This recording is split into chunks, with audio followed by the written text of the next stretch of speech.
You're listening to Trek FM.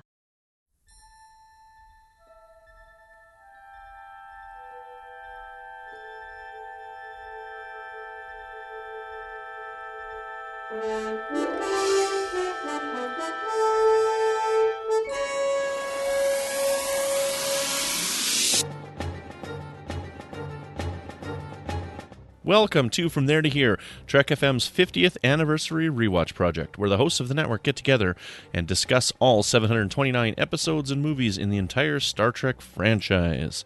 And today joining me is Ken Tripp. How you doing, buddy? I'm doing well, my friend. How are you? I'm doing very good, and because we're talking about some Deep Space Nine. And today we've got Sons and Daughters and Behind the Lines. And in Sons and Daughters, Alexander Rozhenko joins the crew of the Rataran, much to the disappointment of Worf. On Terok Nor, Tora Ziyal returns to the station where Dukat intends to use her to get closer to Major Kira. Dun dun dun.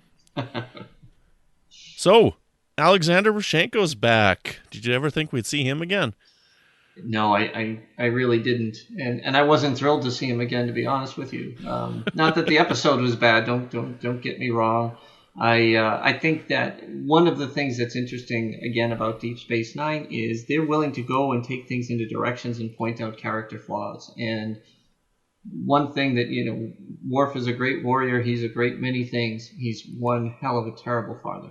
There's really no way to coax that. And so I thought that this was the story of the bad dads for two different reasons. That's how I look at it. I'm okay with him being a bad dad because there are bad dads out there. My dad was a bad dad. Sure. And, I'm not going to turn this into a counseling session or whatnot, but, I'm glad that my dad didn't raise me. He left when I was very young, and I'm pretty happy with the person I turned out to be, and I don't think I would be this person if I lived with my dad because, my dad's chauvinistic and sexist and, and he does drugs, and he's not a good person, and I don't think he would have been a good dad. But, Worf's not quite like that, but maybe it's because we don't like to see our heroes be bad at things on Star Trek, and that's why people don't like the relationship that he's got with Alexander, but I'm okay with it. Yeah, I'm not like I said, I think it's bold to take this approach with Worf, because in so many other ways, he's a fan favorite. He obviously was brought to DS9 for a reason. Mm-hmm. And his character plays well. I think he has some of the funnier lines across TNG and DS9.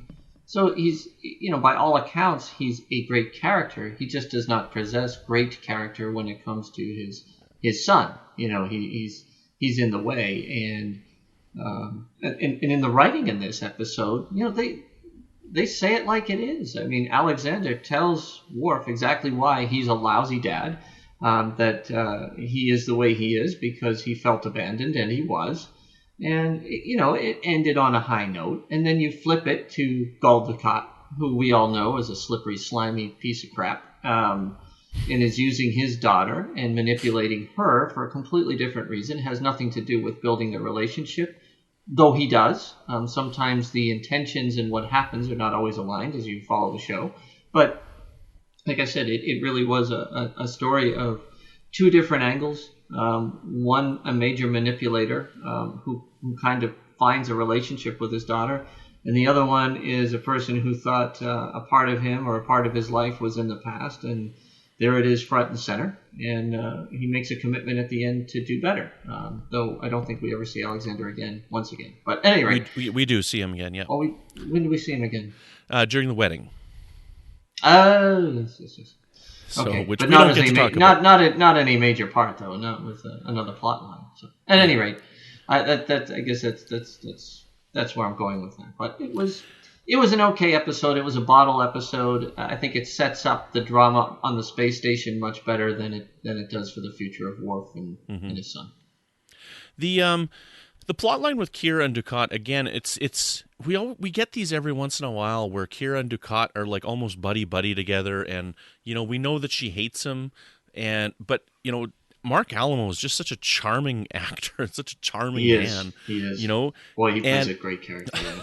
In this episode, this is one of my favorite scenes with Dukat in the entire franchise. And Dukat is just the most disgusting, dirty, moldy slime ball. And I love it so much. I love it because it is so perfect for his character. When Kira gives him that dress back and he's like, "You don't like it?" She's like, "No, I don't like you." And he turns around and hands it to Zial. And she's like, "Oh, Dad, you're so charming." And da, da, da, da. And he's like, "I try." I love it so much because he's just scum. And it's great. Oh, he is. There is no value to him whatsoever. He plays the ultimate ambitious, win at all costs villain, and will manipulate anyone, the people close to him, to get what he wants, which is Major Kira. So I think you described that perfectly. He is an awesome villain. And, when you talk about Star Trek villains, I don't think his name gets brought up enough, because I think he is the ultimate. People will go to Kai, or they'll go to others, but not necessarily him very often. And it's like, ooh, because every once in a while they'll show almost a good side of him, but it's not true at all. You know what I mean? It doesn't last for any length of time. And that's what makes him so great, is because bad people don't think of themselves as bad people. They're the heroes of their own story. That's right. And there is no hero greater than Gul Dukat in his story. When he sits there in other episodes and he talks about, "Why don't these Bajorans love me? I tried to save them." Like, he believes every word of it. And I believe that he believes every word of it. Yes. And it's just so well played. And that's what makes him such a joy to watch, this gumball. It's so awesome. Anyways, I can't get enough Dukat. I mean, I love the Cardassians. I've said it before. They're my favorite antagonists in all of Star Trek, because they are so rich and there's so many layers to these characters. There are wonderful characters like Tekeni Gamor, who is Kira's quote-unquote dad, right? And there's great characters like that. There's shady characters like Dukat, and there's in-between characters like Garrick that you just never know what's going on. I love Garrick. He's my favorite character of the Cardassians by far. He's my favorite character in Star Trek. Garrick is. Yeah, in all of Star Trek. Garrick, yeah, wow. I love Garrick so much. And again, I think it has a lot to do with, like you say, Mark Alamo just does, or Alamo, how you pronounce it, does a brilliant job bringing that character to life. The same with Robinson. It just does the same thing. And every time I watch the original Dirty Harry now, I always think about, hey, that's Garrick. Yeah. See, I know him from Hellraiser. Oh, I don't remember Hellraiser. So. With Pinhead in the box. I remember the character Pinhead, but I don't remember him or his character. Yeah, that's okay. I remember him from Hellraiser. Okay, so should we move on to Behind the Lines, or should we keep talking about Garrick and Dukat? I think we've covered Garrick and Dukat. We love to hate these guys. Well, let's move on to Behind the Lines. When Kira's resistance cell learns that the Dominion will soon be bringing down the Federation's minefield, they plot to hinder the enemy's progress. But matters are complicated when the female changeling arrives on Terok Nor and pays Odo a visit. Meanwhile, Captain Sisko is relieved of command of the Defiant. Dun, dun, dun. Another stepping stone. Evolution piece of Deep Space Nine. A decent episode, not one of the best ones in the arc, but it sets up a lot of things and prompts, as we know, the Federation to take action.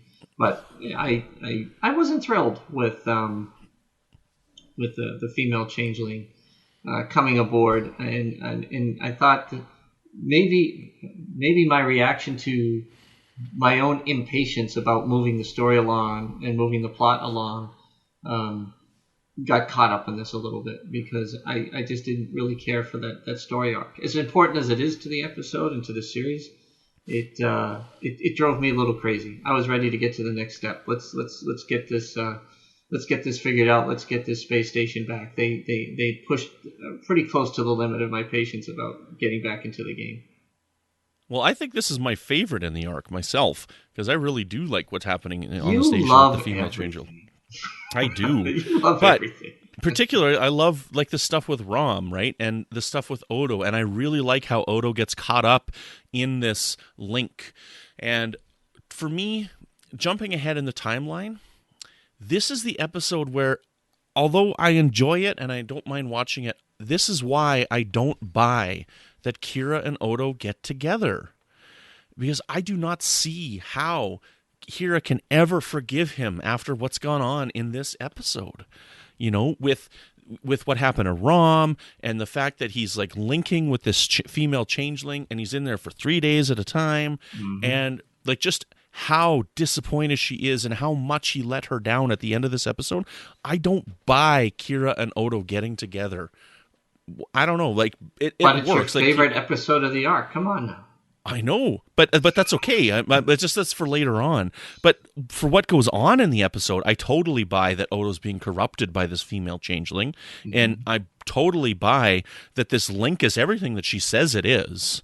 Right? I completely buy all that. And when he's like, it didn't seem to matter, you know, like when she asked him what happened, he's like, it didn't seem to matter anymore. I believe it because we can never experience whatever this link is that they're experiencing, and it could totally manipulate him because he wants to be with his people, right? He does. And to be experienced like so much with this one female changeling in such a short amount of time I totally buy what happens to Odo in this episode.